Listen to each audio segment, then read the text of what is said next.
my name's Jenny Miller. I'm the Rescue Abuse Service Manager at Rochdale Connections Trust, and I'm here today with Sharon Hodgkinson, who has kindly agreed to tell us her story. So, hi Sharon. Hi Jenny.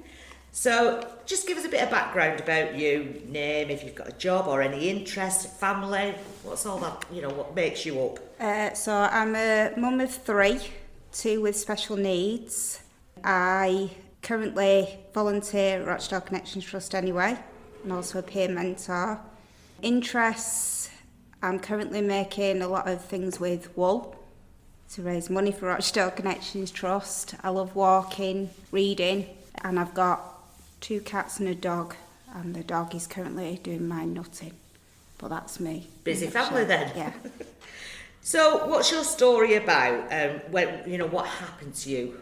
When did it start? Sorry. My story is about domestic violence, and it started back in 2002 when I met what is now my ex-husband. I was a single mum with a 6-month-old little girl who was severely disabled. Met this man that I thought was absolutely amazing. Said all the right things, did all the right things. We ended up moving in together, having a child together, got married, and it was probably once the ring was on the finger in 2004 when I found out that he was actually an alcoholic. Never did drugs, it was all alcohol, but he could be quite violent when he had too much to drink. Okay, so let me just take you back so people listening can understand a little bit more. When you said he used to do all the right things, what does that mean? He'd tell me that he understood me and that he would be there to support me and to support my daughter, and that he would do everything he could to make sure we were looked after, cared for. He'd be the one that went out to work. He'd rally around the rest of the family, making sure everybody else was okay. That was basically him in a nutshell at the beginning. So it seemed like a big tick. Yeah. Perfect relationship. So you said when you got married, say 2 years on, was it that you realised he was an alcoholic? So did he kind of cover that up in the first few years? I think in the first couple of years I only actually saw him drunk once, but he wasn't violent in any way or abusive in any way that time. He was just very good at hiding it and hiding bottles and things around the house in cupboards and different silly places. Okay. So when you found out he was an alcoholic, was it escalating? Was his behaviour escalating? It happened slowly. It probably got worse once our daughter was born, and I don't know whether he thought he had that extra bit of power because he had something that was his flesh and blood rather than looking after me and somebody else's child, but it just increasingly got worse. But at the start, he did openly get help for it. He went to his GPs and said, I think I've got a drinking problem, can you help me? And he did detox after detox after detox. So for you then, there was this man who was quite a nice man, and he seemed very charming. You got married, he had an alcohol problem, and then he seemed to be getting on top of that and doing all the right things. So what happened next then? What escalated it? A lot of it would be the relationship he had with his mum. Him and his mum didn't get on particularly well, and if he'd rung her, because he could go for weeks on end and not have a drink, and then he'd ring his mum and she'd say something that he didn't like, and then it'd be like, well, I'll just go to the shop and get 1 bottle. And then if I just happened to, I don't know, look at him a certain way or do something that he didn't particularly like, I'd just get hurled abuse. So was it more verbal abuse you got than physical? At the beginning, it was all verbal. It was literally like living with Ozzy Osbourne, because he'd just be constantly shouting my name and telling me what a crap wife I am, crap mum, no good for anything. And how did that make you feel? At first, I didn't let it get to me, but I think because it was it went on for so long, you sort of sit there and think, oh, I must be. Because he keeps saying it, so it must be true. So, yeah, I must be crap at everything. And then I think, well, if I'm that crap, I'm that bad, why is he still here? So what about people around you? Did you have any kind of support where you could go and... I had my parents, but he did make life for them very difficult. If they did come round, he made them feel very uncomfortable. Was always having digs at my mum because I love my mum to bits, but she can be quite intrusive. So he was sort of, she's always asking questions and she always wants, in our business, wants to know everything. So I did, over the years, lose contact with my parents several times because I suppose I did it for an easier life because it stopped stopped some arguments. And if my parents weren't there, then it gave him one less thing to whinge and moan about. Okay, so then how did it carry on? What happened next? His drinking just got increasingly worse. I, at the time, was working because when my second child was about 6 months old, I was told I had to go and get a job. So I was working part-time. He was working full-time but ended up having to give up his job because he was constantly ringing in sick because of his alcohol issues. So I ended up swapping roles and going full-time, but as soon as my shift had ended, I'd get bombarded with text messages and phone calls. You need to go in and get me this alcohol, you need to go in and get me that alcohol. And we'd already ended up with social services involved because they were concerned about my eldest daughter with things she was saying at school. So I think once more people got involved in the relationship, that's when the physical violence started. Right, okay. So would the big police call-outs and things? I lost count how many times the police came round. The first time I actually rang them was because he was drunk and he threw a fridge magnet at my head, which sounds daft, but it hurt a lot. But when the police came, they just calmed him down and then just said, it's just a domestic incident, there's not a lot we can do, you need to stop drinking, sort yourself out, and off they went. So what was kind of going through you? I mean, how long had you been in the relationship and married by this time? When the physical abuse started, probably married 4 years. Right, and you had 2 children? Yeah. And one with special needs? Yeah.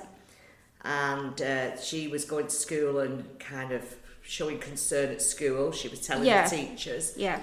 And there'd been police involvement. So was there nobody there to kind of go, right, Sharon, you're in a really bad relationship here.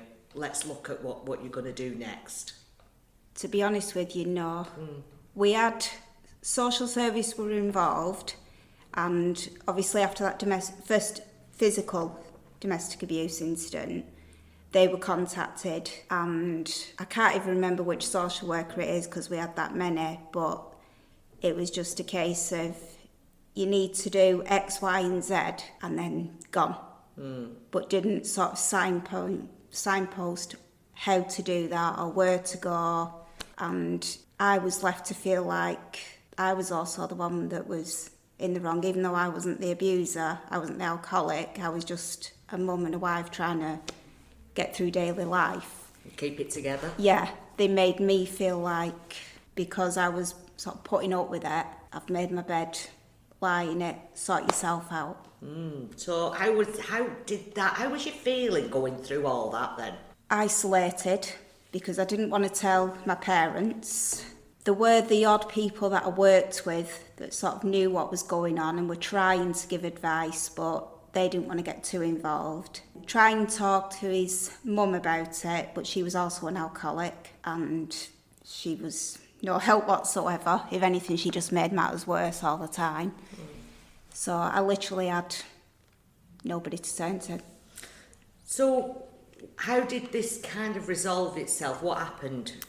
The violence got worse, and on one occasion he had me pinned up against the wall, and my youngest daughter, who was probably about 5, maybe 6 at the time, managed to get in between us both and get him off me. The police came, he was arrested for that, and he was bailed to a bail hostel in Bury, but then allowed to come back home again afterwards. But there was just numerous occasions, and then this one particular time when I was attacked when I got in from work, he'd followed me upstairs, and myself and my two daughters were in my youngest daughter's bedroom, and he just elbowing me, punching me in front of them. So I just had enough, thought, that's it now, can't do it anymore. Managed to get hold of the police. He disappeared to his mum's house, and it was only because that particular police officer that came actually sat and listened and didn't judge, didn't tell me there's nothing we can do. He actually put things in place, and he was arrested. I think he spent one night in custody, and then he was released again to his wonderful mother's care. But restraining orders were put in place, and yeah, if it hadn't been for that particular police officer, I'd probably still be putting up with it all. Did you think at that time there's a light at the end of the tunnel? That particular evening, yeah. Prior to that, no. I didn't think I'd ever get away from it all. So from then you kind of moved forward. Did he have any contact with you after that?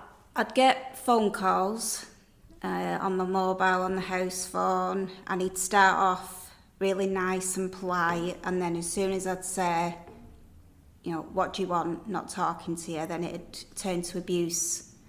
So I'd just keep putting the phone down. I ended up blocking him on the house phone and my mobile. Then he'd get his mum to ring me instead, and going on about he just wants to see his daughter. But when I questioned the social worker we had at the time, she said she'd not heard a peep from him about wanting access or anything. But the only way he sort of kept in contact, he set up a Facebook account, and he was then stalking my Facebook to get information from there, and so I ended up blocking him on that as well. But I think I only actually physically saw him once between 2014 and 2019 when he died. Right, so he died. Yeah. Okay, so how did that leave your daughter feeling? Did she have any contact with him up to his death? No, she'd not had any contact whatsoever, and I'd made it clear to her that if she wanted contact with him, I had no issues with that, but she was adamant. She didn't want anything to do with him because of the way he treated myself and her and her sister. And when I told her, she cheered. And I thought, right, there's going to be a delayed reaction to this. And that was on the Wednesday. And then on the Sunday, she broke down in tears, but was basically saying, I don't even know why I'm crying, because he was an absolute barstool. Right. And I just explained that, yeah, he did some horrible things, but at the end of the day, he was still your dad. Mm. And he helped bring you into the world. I mean, there's a big thing these days about the impacts on children. And how many years ago is it since he died? 2019 when he died. 2019, so yeah. And your daughter's a teenager? Yeah, she's 16 now. So do you think there's been any impact on her? There was quite a lot of impact for probably 2 years after I got rid of him. She started self-harming. Not detrimental wise, but she was doing things like pulling her hair out, scratching herself. On one occasion, her friends brought her home and said she just suddenly started screaming out of nowhere and just shouting, get off her, get off her. And she was having flashbacks of me lay on the floor with Dad over the top of me. So she did suffer quite a lot, and she did get help herself through Thrive. And then she also accessed counselling at RCT as well. Good, and she's in a lot better place now. Far better place. So then moving forward, because obviously you've got 3 children. Yeah. So you got into another relationship. Do you think, knowing what you'd gone through and learning, through that experience, did that help you go into another relationship? It did, but I think the main part of when I went into another relationship was, I suppose I didn't want to be on my own, and wanted that company again, but I'd made it clear to this person everything I'd been through and that I wasn't there to be abused in any way, shape or form. If he drank too much, he was gone. If he laid a finger, he was gone. And then through me accessing the Freedom Programme at Rochdale Connections Trust, I started seeing things with him. So he was more the controlling side. Where? Just, I don't think he liked me accessing RCT because I was learning things. And when I was asked by yourself to do the talk about my experience, he kept saying to me, are you sure you want to do this? Is it not going to bring back bad memories? And it just, when I was sitting in the sessions and listening to things, and I thought, hang on a minute, he does that. And it was just little things like, he was quite nasty to my middle daughter. If she didn't wash up correctly, he'd make a big song and dance about it. If she didn't mop the floor properly. And it ended up, I was sat in her room with her one night and she was just screaming at me that she didn't want to be here anymore. And it was either him or her. Wow. So I actually sat down that week on the Monday and worked out all my finances and if I could survive without him being part of the family. And then the plan was by the weekend to say go. And by this time I'd had a child with him as well. So I had all that to deal with. But it ended up the middle of the week, I just told him to leave and ended up having to ring my parents to come over anyway because he was refusing. But yeah, learning things, what I'd been through and then learning more through accessing RCT. I think sometimes people can say, well, because people on the Freedom course might say, yeah, but do you not learn things which it doesn't really, it's not our relationship, but is it a man-hating course and stuff like that? But I think there's got to be faults there. And do you think that's what it was? Was you happy in that relationship? Because, RCT are not in the game of kind of saying, oh, it was a rubbish relationship, that look at all these problems. No, most of the time I was happy. We used to go on weekends away together and what have you, and either my parents would look after the kids or his best friend, but I just always knew there was something niggling, that something wasn't quite right. And I think it made me feel proud of myself knowing that I could see those signs and I got out of it myself rather than going another God knows how many years putting up with it. So that sort of answers my next question. What have you learned from this experience? But if you could put that in a nutshell. Not to, I don't want to swear, not to put up with a load of poo from men, women, anybody, but just, I don't know, think about yourself and put your own needs first and the needs of your family and do what's best for you and not what's best for them in an easy life. If there's anything you could have changed if you could go back, what would it be? Hindsight's a wonderful thing, but I wouldn't have got married. I wouldn't have stayed with him. I think if the support in the beginning had been better, because we had about 12 different social workers in the space of about 8 years, and not one of those social workers really offered me any sort of support. I didn't have a clue what Rochdale Connections Trust was. I found that out for myself through my daughter accessing Thrive. Right. So I'd never even heard of this place. So, thinking about your family and friends, what you have around you now, how would they describe you as a person? A lot stronger. I don't take any crap. Speak my mind. And I'm quite ambitious now. I want to go out and help others not go through what I went through. If there was any words of advice you could give to anybody, who's going through a similar experience, what would it be? Talk to somebody, no matter who it is, family member, somebody you work with, whoever, just talk. And even though I didn't have the best relationship with social services and the police, I know things are improving, and I would still say reach out.